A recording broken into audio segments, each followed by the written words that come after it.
Welcome to the Healthy Habits for Active Aging podcast with your hosts, physical therapists Dr. Michael Gorman and Dr. Lauren Bennett. This podcast will discuss a variety of health-related topics focused on educating the aging adult, allowing for an active lifestyle no matter the age. Don't forget to rate, subscribe, and share. Enjoy the show. All right, welcome back to another edition of the Healthy Habits for Active Aging podcast. This is podcast episode number 37. We're coming up on the year mark, not too long from now. This is pretty cool. So our topic this week is exercise prescription and tips to prevent falls. Last week, if you recall, we talked all about falls, risk factors, the why behind that falls occur. But today we're going to get into the meat of what you can do to actually help yourself out. So I'm Dr. Michael Gorman. And I'm Dr. Lauren Bennett. And we are physical therapists, as you know, from St. Louis, Missouri. And our mission is to promote healthy longevity. We want everyone to get to 100 years old, not just to get to 100, but to have healthy lives. And I think we can do that.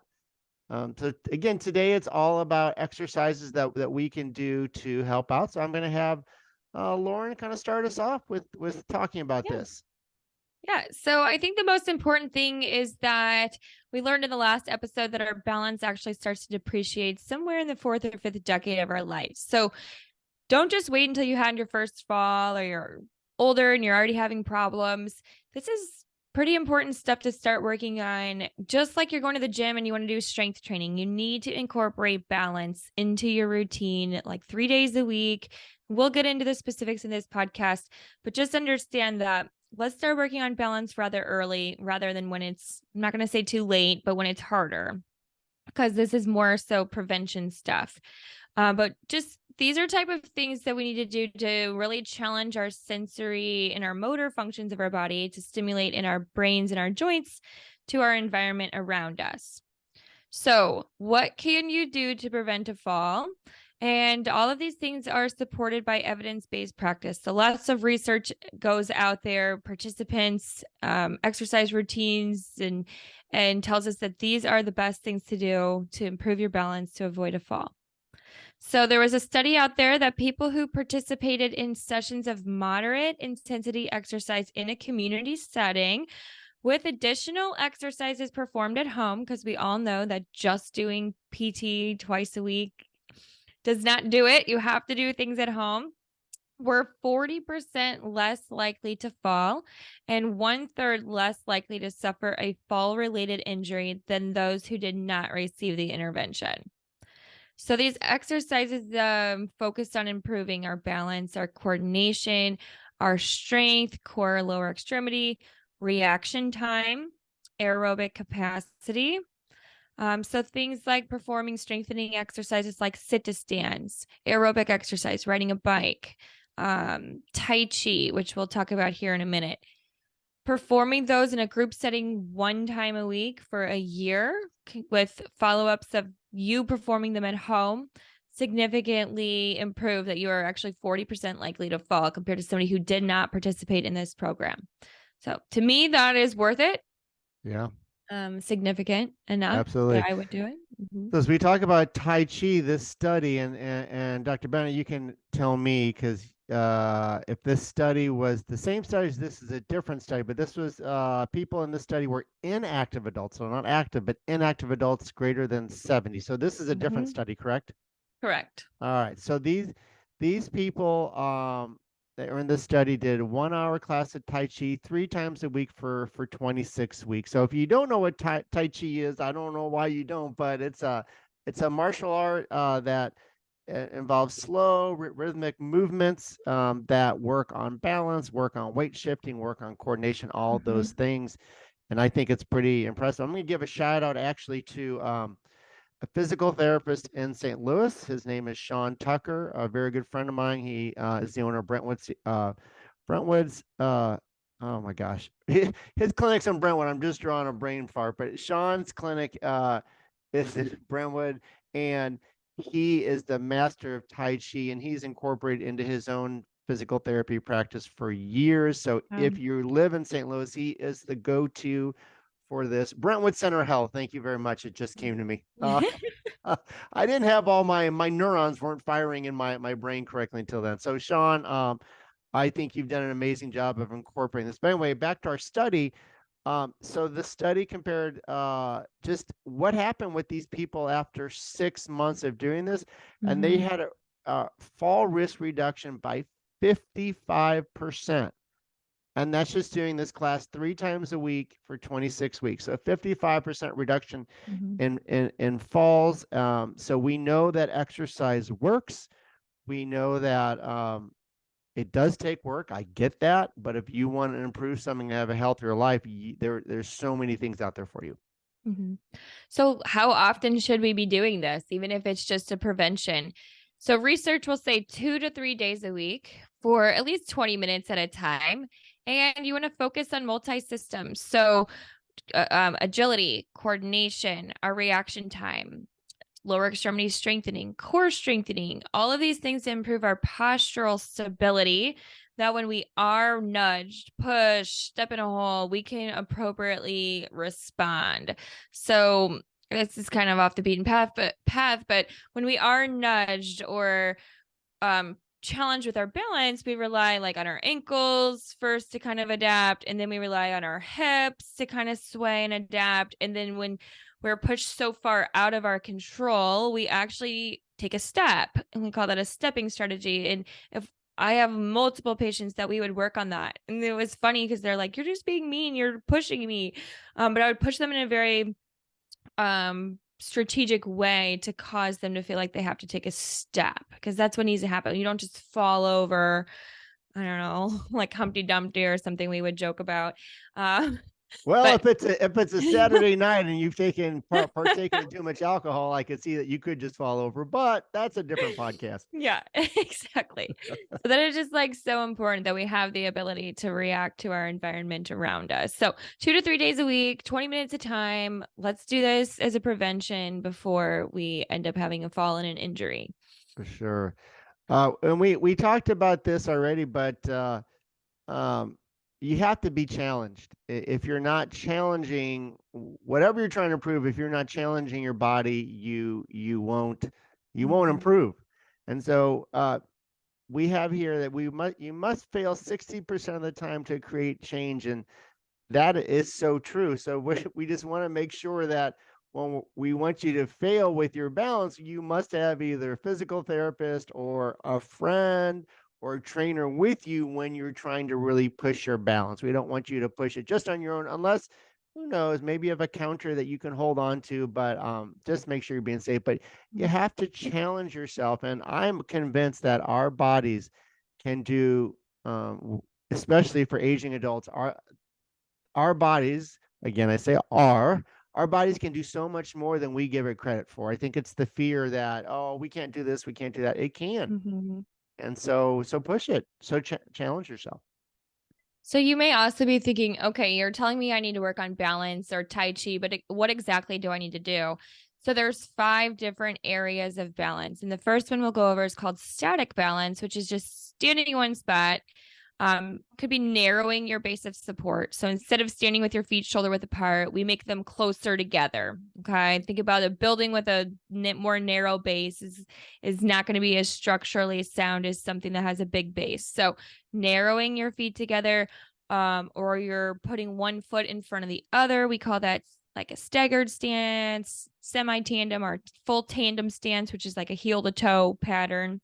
Okay. Those are just standing without moving, okay, narrowing our base.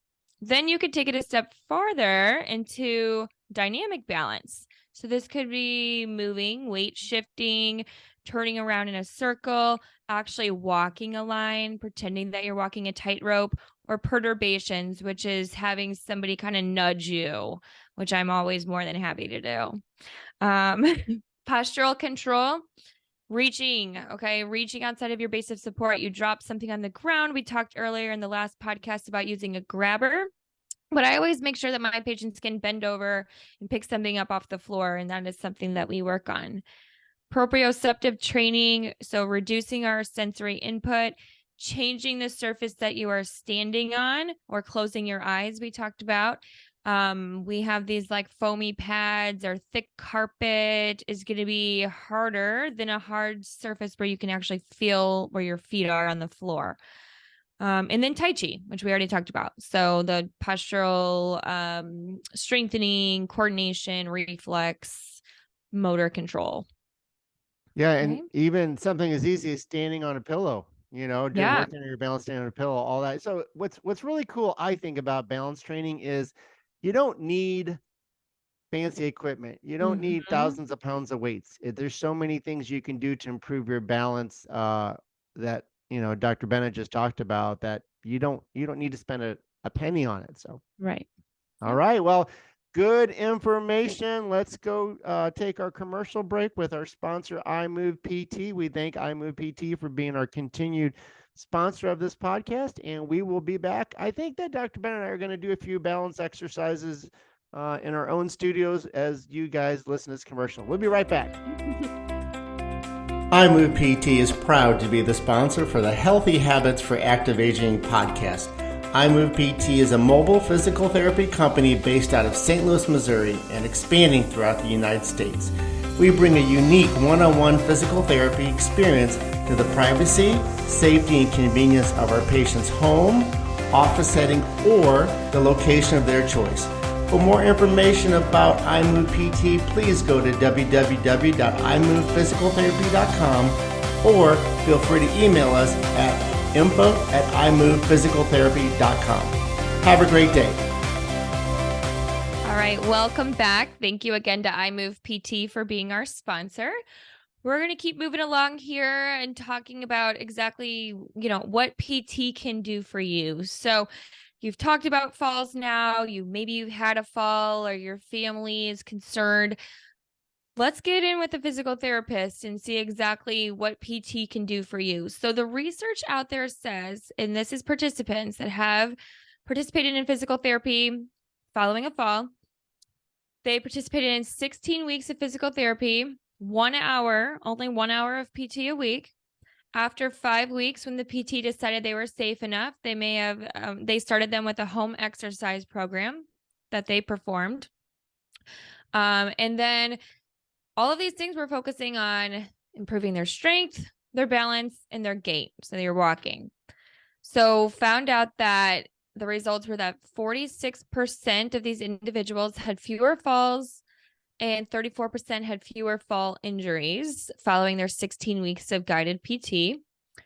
But I think the most important takeaway from this message is that when you get involved with a physical therapist regarding your balance, they're going to do the full assessment, look at your lower extremity strength. There's actually specific objective tests that physical therapists are trained to do that they'll put you through a series of tasks and then grade you and let you know exactly where you stand regarding your low, moderate, high risk of fall, compare you to others your age with your comorbidities or your diagnosis.